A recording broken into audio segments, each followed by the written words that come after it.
I'm one of 5 children, born to Teresa and John Grady, and they raised us in the Catholic faith as the most important thing they could do.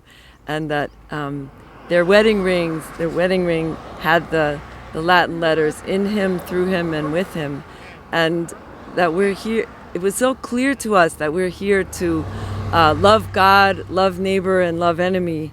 That's what they taught us. And as I got older, I learned much more about how our faith has a geography to it, and that unless we stand with those, listen to, and break bread with those who are on the receiving end of violence, and that's not just bombs, but economic violence and racism, that we won't be able to love God as much. We'll be sheltering ourselves, limiting ourselves, and God's work on us. God is here to bring us all together because we're all children of God. And I think that gets lost.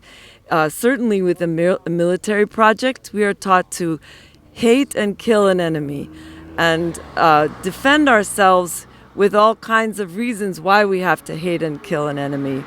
So as a Catholic, it feels really important to reclaim the message of Jesus, that we're here to love one another. And when we kill, we actually lie.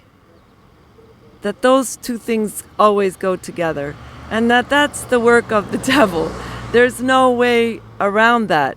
You lie about when you kill, you lie about why you're killing. When you kill, you lie that you're actually brothers and sisters, God's children. You're living in this lie.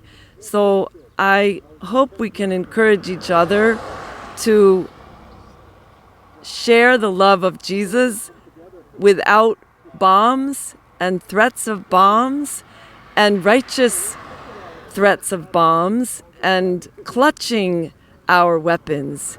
The weapons are not what give us peace. It's Jesus that gives us peace and the love that we share when we rest in him. So, there's work to be done. I'm grateful for all who bring their hearts and their hands and souls to the matter. Thank you.